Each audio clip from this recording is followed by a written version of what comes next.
The first thing my boss did was move my chair. Not metaphorically. He actually grabbed it with both hands, dragged it away from the conference table, and parked it against the wall. "There," he said with a satisfied smile. "That's where assistants belong." The room erupted in polite laughter. Even Karen from marketing tried to hide a grin behind her coffee mug. I looked at my chair, then at the 12 executives sitting around the polished walnut table. "Should I still take notes?" I asked. My boss, Mark Sullivan, smirked. "That's what you're here for." I nodded. Got it. Inside, though, I was counting.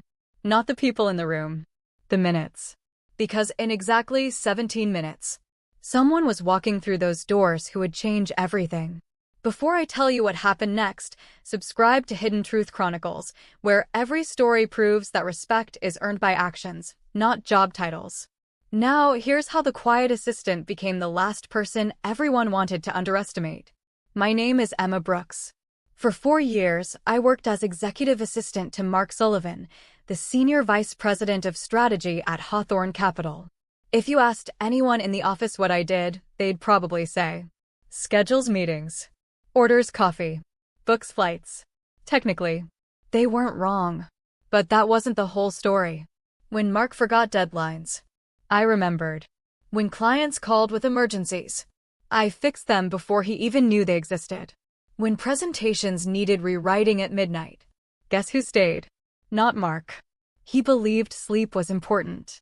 Apparently, mine wasn't. The funny thing about being an assistant is that people talk freely around you. They assume you're invisible. Like the office printer. Useful, but not important.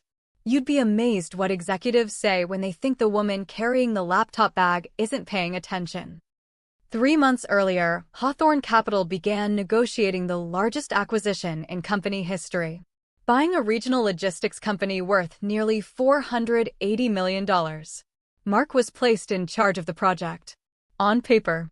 In reality, he handed almost everything to me. "Emma, summarize these financial statements.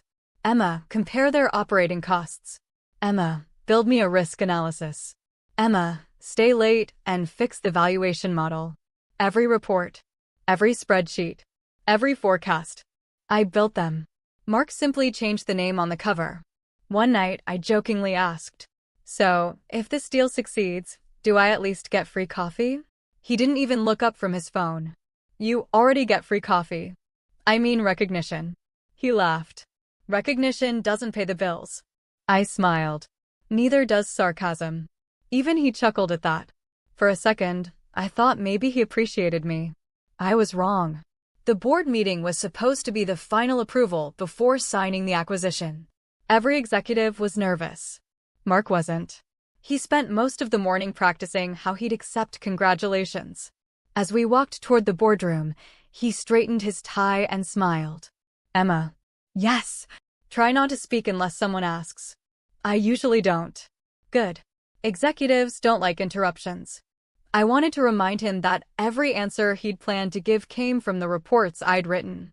Instead, I simply smiled. Because sometimes the loudest response is patience. When we entered the boardroom, the directors were already seated. Mark confidently walked to the center of the table. I quietly placed my notebook beside an empty chair. Before I could sit, Mark reached over, grabbed the chair, and dragged it across the floor. The scraping sound echoed through the room. "There." He pointed toward the wall. "That's your seat." Several executives laughed. One even whispered, "Someone's getting promoted to furniture." The room laughed again. I smiled politely, then carried my notebook to the chair against the wall. Exactly where he wanted me. Mark thought he had embarrassed me. What he didn't know was that the chairman hadn't arrived yet. And unlike everyone else in that room, he knew exactly who had built the presentation they were about to defend. At exactly 9 a.m., the boardroom doors opened. The laughter stopped instantly. In walked Chairman Robert Whitmore, followed by 2 board members and the company's outside legal counsel. Everyone stood. Mark smiled confidently. "Good morning, Mr. Whitmore." The chairman nodded but didn't return the smile. "Please have a seat." Once everyone settled down, Mark clicked the remote. The company logo appeared on the screen. "Ladies and gentlemen," he began, "today we're asking the board to approve the acquisition of Northbridge Logistics." For the first 10 minutes, everything went smoothly. Mark repeated every sentence he'd practiced in the mirror. Revenue projections, growth opportunities, market expansion. It sounded impressive. Until the chairman interrupted. "Mr. Sullivan." "Yes, sir." "On page 42. He lifted the report. "You've projected a 14.8% increase in operating efficiency after integration. Correct. Walk me through the assumptions behind that figure." Mark froze. It lasted only 2 seconds. But in a boardroom, 2 seconds feels like 2 hours. He cleared his throat. "Our finance team." The chairman interrupted again. "No. I'm asking you." Silence. Mark flipped through his papers. The answer wasn't there. Because he'd never written it. He looked toward the chief financial officer for help. The CFO suddenly became fascinated with his water bottle.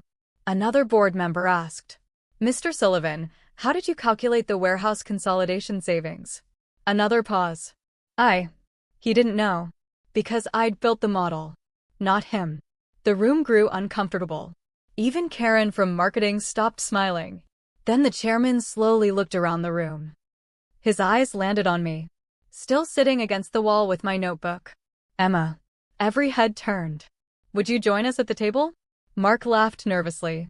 "Mr. Chairman, she's just my assistant." "I know exactly who she is." The chairman's voice remained calm. "My question wasn't directed to you." He looked back at me. "Emma, would you please come forward?" I stood, picked up my notebook, and walked toward the table. As I passed Mark, he whispered, "What are you doing?" Without looking at him, I smiled. "What you hired me to do." The chairman handed me the presentation remote. "I understand you built the valuation model." "Yes, sir." "Then I believe you're the most qualified person in the room to explain it." Mark's face turned bright red. I connected my laptop. The first slide appeared.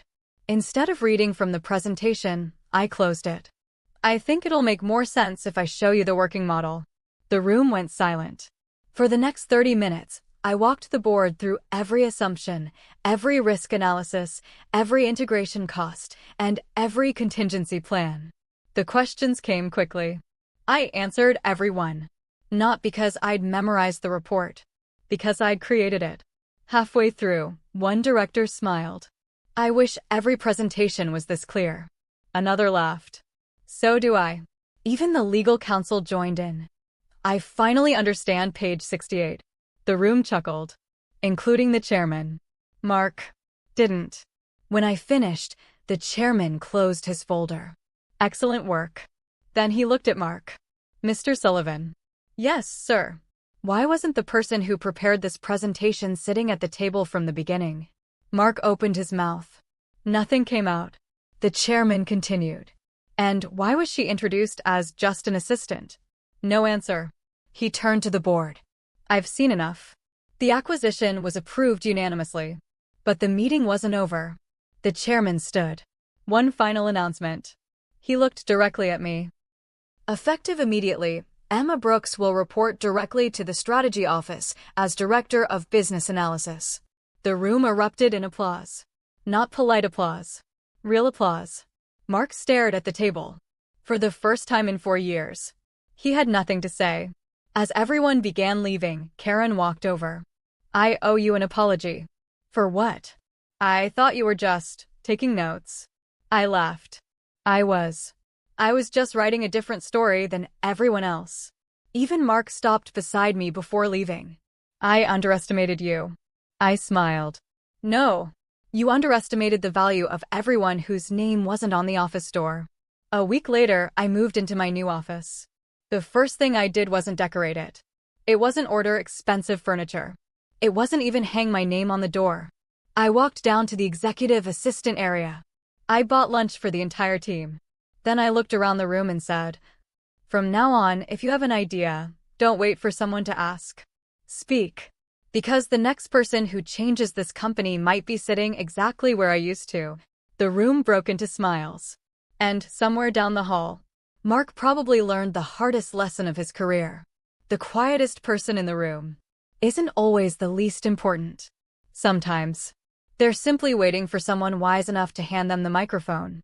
If you enjoyed this workplace revenge story, subscribe to Hidden Truth Chronicles, where every week we bring you unforgettable stories of office politics, quiet resilience, and the kind of karma that can't be scheduled on a calendar.